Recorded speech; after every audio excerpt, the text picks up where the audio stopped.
भाइयों और बहनों, प्रभु की शांति आपके साथ हो। प्रार्थना करना हम ईसाइयों का परमेश्वर के साथ सामान्य संबंध स्थापित करने का एक महत्वपूर्ण तरीका है। ऐसा विशेष रूप से सुबह और रात के समय किया जाता है। यही कारण है कि प्रार्थना करना सीखना बेहद जरूरी है। हालांकि कई भाई बहन परेशानी महसूस करते हैं। हर दिन हम सुबह और रात दोनों समय प्रार्थना करते हैं। हम खाने से पहले और खाने के बाद भी प्रार्थना करते हैं। हम प्रभु से बहुत कुछ कहते हैं और लंबे समय तक प्रार्थना करते हैं। हालांकि हम हमेशा ऐसा महसूस करते हैं जैसे परमेश्वर वहाँ नहीं है। ऐसा लगता है जैसे हम प्रार्थना करते समय खुद से बात कर रहे हैं और हमारी आत्मा शांति या आनंद महसूस नहीं करती है। परमेश्वर हमारी प्रार्थनाओं को क्यों नहीं सुनते? हम ऐसी प्रार्थना कैसे करें ताकि हम परमेश्वर की प्रशंसा प्राप्त कर सकें? वास्तव में परमेश्वर के हमारी प्रार्थना न सुनने के कुछ कारण हैं। मैं इस बारे में अपनी व्यक्तिगत समझ सभी से साझा करूंगा। पहला, क्या हम एक परमेश्वर से एक निष्कपट दिल से प्रार्थना करते हैं? प्रभु यीशु ने कहा, जिसमें सच्चे भक्त पिता की आराधना आत्मा और सच्चाई से करेंगे, क्योंकि पिता अपने लिए ऐसे ही आराधकों को ढूंढता है। यूहन्ना 4:23। परमेश्वर के वचनों ने हमें दिखाया है कि हमें परमेश्वर के इरादों के अनुसार उनकी आराधना करने के लिए प्रार्थना कैसे करनी चाहिए। परमेश्वर सबसे अधिक ध्यान इस बात पर केंद्रित करते हैं कि जब हम उनके सामने होते हैं तब क्या हम एक निष्कपट दिल रखते हैं और क्या हम उनसे ईमानदार और सच्चे शब्द बोलते हैं। अगर प्रार्थना करते समय हमारे दिल में उनके लिए आदर है, हमारा दिल निष्कपट है, तो परमेश्वर हमारी प्रार्थनाएं स्वीकार करेंगे। हालांकि जब हम परमेश्वर से प्रार्थना करते हैं, हम अक्सर परमेश्वर के सामने खुद को शांत करने में और परमेश्वर से प्रार्थना करने के लिए एक सच्चे दिल का उपयोग करने में असमर्थ होते हैं। हमारे होंठ हिलते हैं, लेकिन हमारा दिल परिवार या काम के बारे में सोच रहा होता है और चिंताओं से भरा होता है। कभी कभी हमारे होंठ हिलते हैं, लेकिन हमारे दिल नहीं। हमारा रवैया खरा नहीं होता और हम बस उदासीनता से काम करते हैं और क्या हो सकता था इस पर विचार करते हैं। हम इसे लापरवाही से करते हैं। हम अक्सर कुछ प्रतिष्ठित, दिखावे से भरे, खोखले शब्द भी कहते हैं, ऐसे शब्द जो केवल सुनने में अच्छे लगते हैं, या मिलावटी शब्द जो परमेश्वर को धोखा देने के लिए होते हैं। मिसाल के तौर पर, हम अपने माता पिता से प्रभु की तुलना में ज्यादा प्यार करते हैं, या हम अपने करियर को प्रभु से ज्यादा प्यार करते हैं। फिर भी जब हम प्रार्थना करते हैं तो हम कहते हैं, हे प्रभु, मैं आपसे प्यार करता हूँ। मैं सब कुछ छोड़ने के लिए तैयार हूँ और अपने पूरे दिल से आपके लिए व्यय करना चाहता हूँ। जब हमारे परिवारों को कुछ दुखद घटनाओं का सामना करना पड़ता है तो हमारे दिल नकारात्मक हो जाते हैं और हम प्रभु से शिकायत करते हैं। फिर भी जब हम प्रार्थना करते हैं, हम प्रभु को धन्यवाद देते हैं और प्रभु से प्रशंसा युक्त शब्द कहते हैं। असल में प्रार्थनाओं में यदि कोई निष्कपट नहीं है और केवल कुछ बड़े बड़े, खोखले या झूठे शब्दों का उपयोग करके उदासीनता से काम करता है, या यदि कोई परमेश्वर के सामने अपना भेष बदलकर केवल कुछ कर्णप्रिय शब्द कहता है, तो वह परमेश्वर को धोखा दे रहा है। परमेश्वर उन प्रार्थनाओं को नहीं सुनेंगे जो खरी नहीं है। दूसरा, क्या हम परमेश्वर से तर्कसंगत तरीके से प्रार्थना करते हैं? ज्यादातर समय जब हम परमेश्वर से प्रार्थना करते हैं, हम परमेश्वर से चीजों की अंधाधुंध मांग करते हैं, या हमारे पास परमेश्वर के लिए सभी प्रकार के असाधारण अनुरोध होते हैं। उदाहरण के लिए, यदि हमारे पास नौकरी नहीं है तो हम परमेश्वर को नौकरी देने के लिए कहते हैं।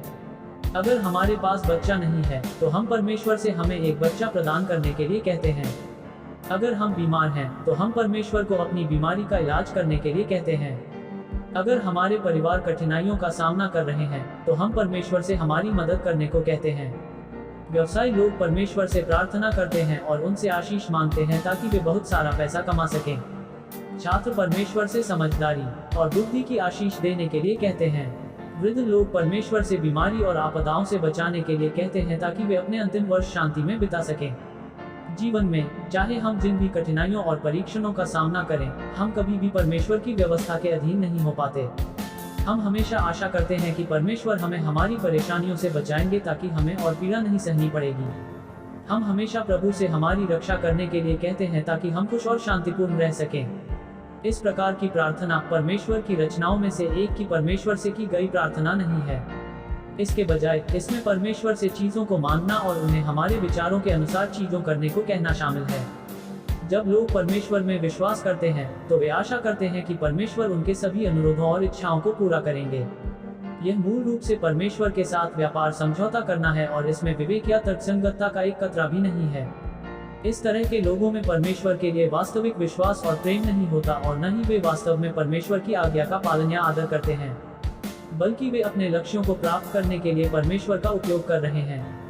ये बिल्कुल वैसा ही है जैसा परमेश्वर ने कहा था, ये लोग होठों से तो मेरा आदर करते हैं, पर उनका मन मुझसे दूर रहता है। मत्ती 15:8। इसलिए परमेश्वर ऐसी प्रार्थनाओं को नहीं सुनते जो लोग अनुचित इरादों से करते हैं। तीसरा, क्या हमारी कलीसिया में पवित्र आत्मा का कार्य है? व्यवस्था के युग के शुरुआती चरण को याद करें, जब मंदिर में पवित्र आत्मा का कार्य हुआ करता था। जब लोग पाप करते थे तो उन्हें पवित्र आत्मा का अनुशासन प्राप्त होता था। यदि परमेश्वर की सेवा करने वाले याजक व्यवस्था तोड़ते तो आग सीधे स्वर्ग से नीचे आकर उन्हें जलाकर मार डालती थी। लोग बहुत डर कर रहते थे और वे अपने दिल में परमेश्वर का आदर करते थे। हालांकि व्यवस्था के युग के बाद के समय के दौरान जब यीशु प्रकट हुए और उन्होंने काम किया तो यहूदी लोग व्यवस्था का पालन नहीं कर पाए। उन्होंने मंदिर का इस्तेमाल पैसे की अदला बदली और पशुधन बेचने के लिए किया। उन्होंने मंदिर को चोरों का अड्डा बना दिया। इसमें अब पवित्र आत्मा का अनुशासन नहीं रह गया था। चूंकि पवित्र आत्मा पहले से ही यीशु के काम के समर्थन के लिए मंदिर छोड़ चुका था, इसलिए वे लोग जो मंदिर में रहते थे और यीशु के उद्धार को स्वीकार करने से इनकार करते थे, वे परमेश्वर के कार्य द्वारा हटा दिए गए और अंधकार में गिर गए। भले ही उन्होंने यहोवा के नाम पर प्रार्थना की, फिर भी परमेश्वर ने उनकी प्रार्थना नहीं सुनी। इससे भी अधिक, वे पवित्र आत्मा के कार्य को प्राप्त करने में असमर्थ रहे। आइए हम अपनी आज की कलीसिया पर नजर डालें। भाई बहनों को जीवन पोषण नहीं मिलता और उनकी आत्माएं सूखती जाती हैं, अंधकारमय हो जाती हैं और पवित्र आत्मा की उपस्थिति को महसूस करने में असमर्थ होती हैं। वे देह और जीवन के सुख के लिए लोभ करने के साथ साथ हैसियत और शक्ति की तलाश भी शुरू कर देंगे। सहकर्मियों के बीच संघर्ष शुरू हो जाएगा। उनके अपराध अक्सर उन पर विजय पा लेंगे और वे प्रभु के प्रति ऋणी महसूस नहीं करेंगे। वे प्रभु के वचनों का पालन नहीं करते हैं, नहीं वे उनके आदेशों को मानते हैं। वे परमेश्वर की इच्छा का उल्लंघन करके पूरी तरह से परमेश्वर के विरोधी बन गए। इस तरह की कलीसिया और व्यवस्था के युग में बाद के समय में मौजूद मंदिर के बीच क्या अंतर है? ये पूरी तरह से बाइबल की भविष्यवाणी को पूरा करता है। जब कटनी के 3 महीने रह गए, तब मैंने तुम्हारे लिए वर्षा न की। मैंने एक नगर में जल बरसाकर दूसरे में न बरसाया। एक खेत में जल बरसा और दूसरा खेत जिसमें न बरसा वह सूख गया।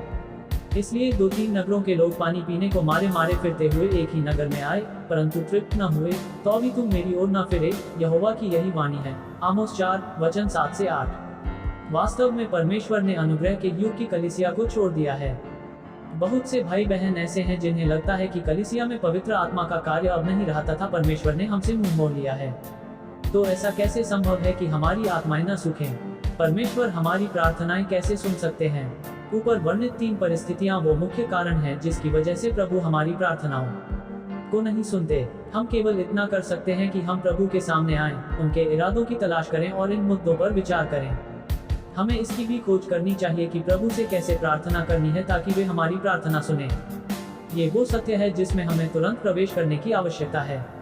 अब मैं कार्यान्वयन के 3 तरीकों को सबके साथ साझा करूंगा ताकि आप जान सकें कि परमेश्वर के इरादों के अनुसार प्रार्थना कैसे करनी है। अगर हम हर दिन उसे काम में लाएंगे और दिल से अभ्यास करेंगे तो मुझे विश्वास है कि प्रभु हमारी प्रार्थनाओं को सुनेंगे। पहला, हमें मन से प्रार्थना करनी चाहिए, निष्पक्षता से प्रार्थना करनी चाहिए और ऐसी सच्ची बातें कहनी चाहिए जो दिल से निकलें। दूसरा, हमें रचे गए प्राणियों के स्थान पर खड़ा होना चाहिए और परमेश्वर से कोई मांग नहीं करनी चाहिए। हमें एक ऐसे दिल से प्रार्थना करनी चाहिए जो परमेश्वर को समर्पित होता हो।